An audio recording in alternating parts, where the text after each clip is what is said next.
Hi everyone, this is Cheery Enchantress, and this is your daily dust for Thursday, September 7th, if you're watching in real time.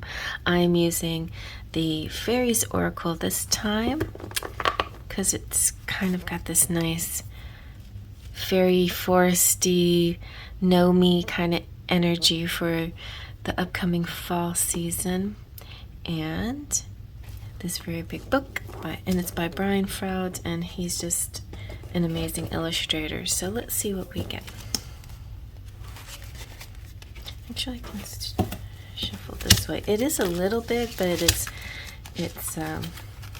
thin, so it's easy to shuffle.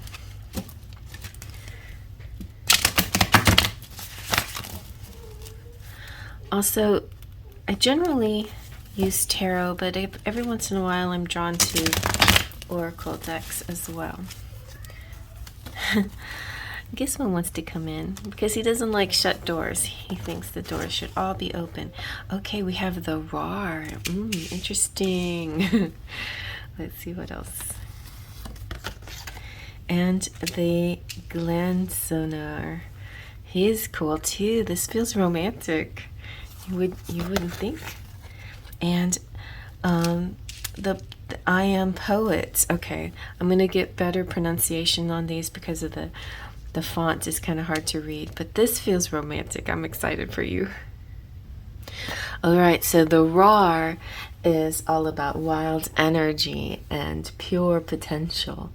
Once upon a time, there were 3 pink boys, more or less, and a roar who all played in Brian's son's Toby's bedroom, and they liked the midnight tea parties, the magical ambiance, and of course they liked Toby. Unfortunately, the pink boys got too rowdy and Brian had to throw them out into the garden, which was where they belonged anyway. The roar learned from the experience in a rarish way, and it quieted down a bit during the midnight hours. So roars are not naughty or wicked, just energetic. They're also not very discriminating. They like to join into whatever excitement is going on and add energy to it. In a way, they're pure potential, and they potentize whatever is happening. Roars are attracted to mobs rioting and to meditation groups rising toward ecstasy and to other strong energy states. Roars are a bit like Tigger in the Pooh stories. They bounce, they zoom, they go off on the wild tangents. Brian hasn't painted a wild tangent yet, as far as I know, but I know what they look like, having encountered more than my share.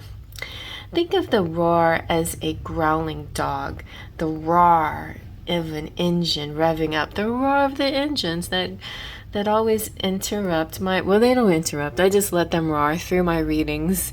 The roar of the cars outside, or the roar of a purring cat, and the R in R. As I say, roars don't discriminate. It's up to us to do that. They put a live spark into whatever's happening. It is our choice what we do with it. So when the roar comes out, it encourages you to be especially attentive to what you're doing with your energy and your intentions.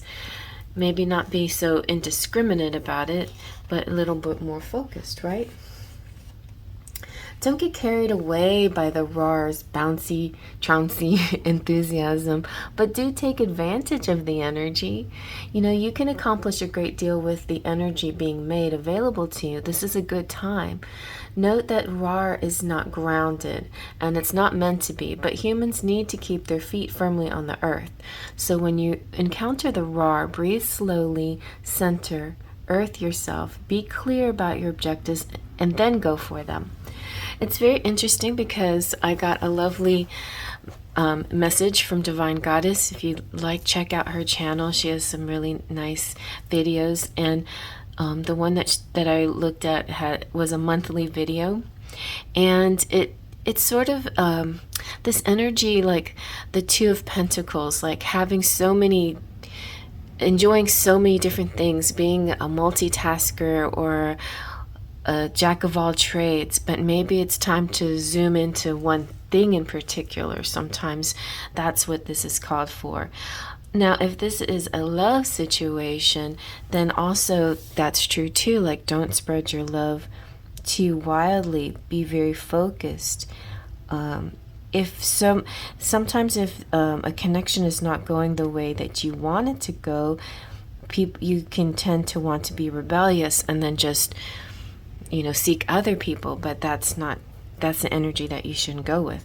But for the most of you, this is just tapping into that energy that comes out, that feels sort of just undisciplined, like you have this energy, but you're lacking the focus or the direction to put it in right now, which at least you have the energy, right? At least you have some ideas bubbling up. Now you have to fine tune it a little bit. Maybe you just need a little bit of inspiration or motivation. So this is the Glancener. He is all about the clear sight. And sometimes it's about illusions and delusions, or things that are hard to see, or not actually zooming in on that focus. Yeah, so it's a little bit like that. Have you ever noticed that when we really, really want something or someone, we tend to see it without clarity? The object of our lust looks flawless and glamorous, which should tell us something right away, but usually it doesn't. He says his name is Smooth Harry, but that may be a little illusion of his own, like the book card. The Glancener, it doesn't change his shape to tempt us with our own mental confusions and paradoxes. He simply wears a mirror in which we see our desires temptingly displayed. He doesn't try to fool us, he simply allows us to fool ourselves. Well, he may try just a little to make the test a little more difficult. After all, we can be more proud of passing a difficult test than an easy one, right? So the Smooth Harry also appeals to our vanity. And the more time we have, or the more vanity we have, the easier it is to be, reeled in by this a little flattery, and we believe whatever he wants us to swallow, especially since it's just what he wants us to swallow anyway. Of all the fairy challengers, Smooth Harry is most likely to be sly. He practices a sort of emotional judo where he lets our own desires lead us into fall. As we rush headlong toward our vision and perfection, he need only step to one side as we cast ourselves at him, and then down we go. Not fun, but perhaps we might just learn something from it. So don't make a decision just pure blinded by lust and desire, whether it's for a person, a thing, an idea. Pause and take your time and think about it before actually making a commitment. It's still important right now, still in Mercury retrograde, still important not to be ultra impulsive. There are days where being impulsive can be helpful, but here's a day where it's not. I feel like because the energy's a little wild today, maybe it's not very tame. It's not very easy to determine, and so you don't want to just go on a whim when the energy is kind of untamed. Also, I don't know about you, but sometimes I sense in the ethereal realm, like paranormal type energy sometimes. I don't know if you ever do or if you believe in it, but if you only believe in negative and positive spiritual energy forces and don't believe in the paranormal. But if you do, then I notice that there's sometimes in the paranormal energy there are kind of what's called poltergeists, hobgoblins. They're not evil. They're not like the movies, but they're trickster or mischievous, or like they do little things around the house or in the energy. They're kind of chaos creators and disturb things in a weird kind of rambunctious childish way. And I mean, these could be, little mischievous fairies as well, however you want to see it. It doesn't even have to be a person or a thing or anything that you can like blame or pin this on. It could be just purely the energy. It could be astrology. It could be the way things are lined up right now. Whatever it is, sometimes the energy is just a little bit chaotic, okay? And it's not a good time right now to make any really important decisions.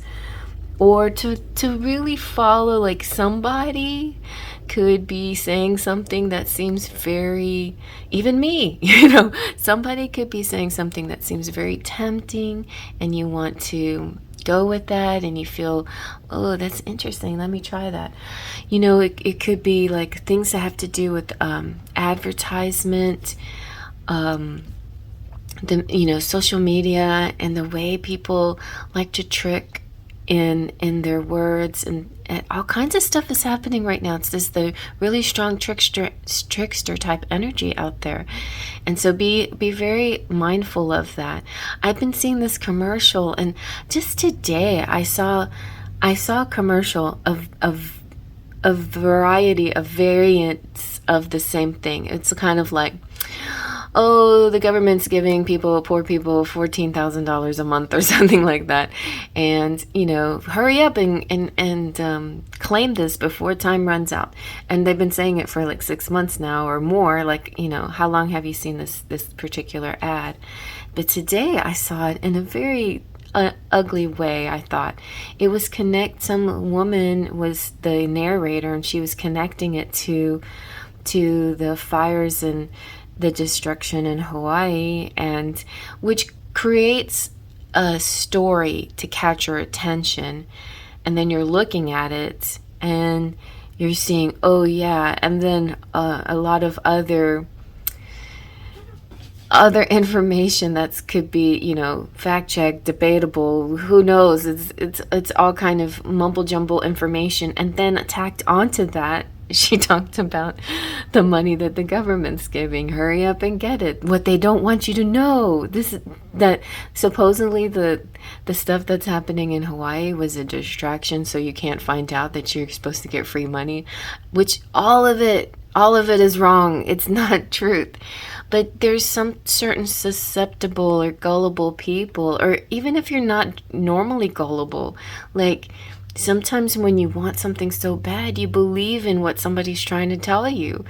So be cautious of that today specifically. But overall, throughout Mercury retrograde 2 is the second time where this kind of energy, this trickster energy comes out. Just be very discerning and really do your research thoroughly. Do your research thoroughly about everything you see and hear these days, but and take everything with a grain of salt. But definitely don't make any big decisions on the things that you hear right now. Yeah, so you just got to read the fine print. Check out the foundations. Get a mechanic to test the So Beautiful secondhand car. If you're considering buying something, refuse to let yourself be rushed into it and take time to make sure it really is what you think it is. Consider making a commitment to, if you're considering making a commitment to another person right now, just take your time and really get to know each other first. This is not a good time to rush off and elope. Do that in Vegas wedding or anything like that. This is another lesson in seeing the truth behind the beglamored surface, though in this case it is we who have cast the glamour. So I thought this was going to be romantic. I feel like on the upside, the positive side, this energy can turn itself right side up. In other words, the things that you wish can be true. What you wish for, what you dream for can be true. The truth is going to come out. The true energy and the true people that love you and the truth of a special deal or a miracle and everything will come out. This is just showing you that sometimes there's a bit of that glamour and that tease and that seduction that isn't the truth. And it's helping you learn how to be discerning, because soon enough you are going to get the real magic and the real miracle. So we have Da Om. He is Ta Om, I mean. Ta Om is a poet. Okay. So, and it's interesting. It could be the ability, the way people have with words that can be so alluring and seductive, right? Or this could be maybe you've been through this experience where you're just hearing all this stuff and you're having trouble discerning, and there's all this chaotic energy and all this crazy info, and now finally getting to the truth. So that could be happening all in one day, or it could be energy that happens throughout this month, or all the way until Mercury goes direct on September 15th, or all the way to the autumn equinox, or to the next full moon, whatever. There could be a special date. This is number 29, so maybe something happening on the 29th is when things get straightened out. So this is clear sight, though, and it's poetry, but it's also erotic energy. It's also laughter and not getting into serious mischief. So just watch out for a little bit. I mean, today, don't be tempted. For quite a while, as I looked at Ta Om's portrait, I really didn't have a very clear idea of his character. He looked so serious, so pensive, so thoughtful, but that wasn't the energy I felt coming from him at all. He had me baffled and fooled. Then my son, also a member of the Oracle discussion group, looked at him and noted, "But he's wearing a mask, and he's laughing at us. He likes to speed ahead of us, and then stand inside a tree and watch us go by, thinking of mischief for us to fall into. See, here's another one, a hobgoblin or a mischievous fairy. Then he flows ahead like a river, but much faster up over the hills, and lies in wait for us." That felt right, but Ta Om looked at me with such wounded dignity that I almost got confused again. Then he started laughing and dashed off. I wondered some more about him, and one of the other fairies said, "He's a fine traveling companion if you have a taste for adventure, bawdy songs, high flights of poetic fancy, and very down-to-earth observations. A fine fella." A fine fella. So Ta Om's boundless curiosity leads him into some strange places, and he's quite happy to take us there with him. So here's a different perspective of the whole reading again. Like, if you want to do this wild, crazy, run with it ideas, get suckered in, and just see what happens, where you land, of course you can do that. You can totally do that. You just have to be willing to accept the consequences once you do. Or you resist the whole thing on this particular day and just see another day with dignity. So Ta Om's boundless curiosity leads him into some strange places, and that can lead you into some strange places if you follow these ideas. His wings, like ours, are neatly folded at his back and not readily visible. He's still learning to use them properly, and he thinks he's better with them than he really is. He wants to encourage us to unfold our wings and doesn't hesitate to lead us into a situation where we almost have to fly, metaphorically sometimes, in order to survive. When I was young, I think it was he who encouraged me to climb up a lot of trees and high buildings I couldn't easily get down from, and I know it was he who encouraged my son to do similar things. He's very fond of children. Like him, they usually are willing to try something, or anything pretty much. Ta Om has a poetic spirit, which involves much more than just the writing of rhymes. It's about being able to see things as they really are, and in that reality to recognize all the beauty, even the beauty of necessity and difficulty. Now here's a way that you can use this chaotic energy to create this amazing energy to do a rap song or something, if you're so inclined. Anybody out there that can rap. Because if you listen to rap, it's actually can be quite lovely because it's a rhythm, it's a play of rhythm, and it's play of words off each other, and the way they bounce and echo off each other is appealing, and that appeals to a lot of people. So and turning this crazy energy into a song that's dancey and bouncy and has energy and has aliveness is a kind of almost a way to encapsulate that chaotic energy into a form that you can enjoy, So that could be something that's going on here. And this could be maybe a person you're working with, somebody inspiring to you, or somebody that you listen to that you realize, a rapper maybe that you listen to that you realize, I could do something like that maybe.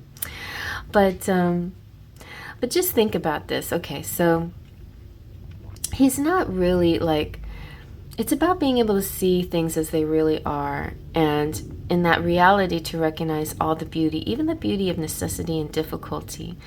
You hear that in the songs, It doesn't have to be a rap song. It could be any song, like a country song, talking about how, what country songs talk about. This is not even a screamer song. I've known lots of heavy metal. I mean, I consider them kind of beautiful too, where their lyrics are so really incredibly poetic, but unless you're not into that, then you won't really appreciate it. So it just depends on the genre that you're interested in. But I guess I feel like this music energy and this lyric energy coming out. So Ta-Om wants to show you how silly it is to be solemn about life. He laughs at himself and he laughs at us. And sometimes he laughs so hard he gets cowslip wine up his nose, and then everyone else laughs at him. And he doesn't mind that as long as we're just laughing. So he is kind of a bit of a shaman, but in a kind of just a very weird way. He's just starting the path. And maybe you are too, Maybe some of the way you begin is just kind of this very strange, eccentric style about you, but that's hiding quite a lot of depth and wisdom. So he also plays the panpipes, but not very well. He also chases dryads and has a lot of success at that. He loves children and he loves writers, and he likes the adventurous types and the uninhibited spirits. He's a storyteller with a great imagination, and he has the power to inspire others into action with his words. So maybe you can use him as your inspiration. And in this reading, he suggests that maybe tapping into that youthful energy or the childlike quality inside you could be helpful. And also, I feel like if you have a talent in writing, poetry, adventure, fantasy, or anything like that, then this is for you. Also, those of you who are songwriters or lyricists, and Ta-Om presence, you may feel this kind of energy around you. If you feel sort of unsettled, like you're needing to find a direction to put this energy, maybe it is in a song. And you may also find yourself thinking about romance and deciding that you want more of it in your life. This doesn't necessarily mean looking for someone new, but it may well involve putting some romantic fizz into a relationship that has become too routine. And then here's the final message of this, is that maybe it is about connecting with the person and you want to bring some more excitement, and you can use poems, love songs, love lyrics to spice it up, send each other little messages that way. And I've got an idea now for extended reading. If you want to go see this extended reading on my Patreon page, just hit that link down below or hit the link up there, and I am going to give you some love lyric messages from your person of interest if that feels good to you and it applies to you. So check that out. And otherwise, that's the end of this reading, and I hope you liked it. Faith, trust, and pixie dust.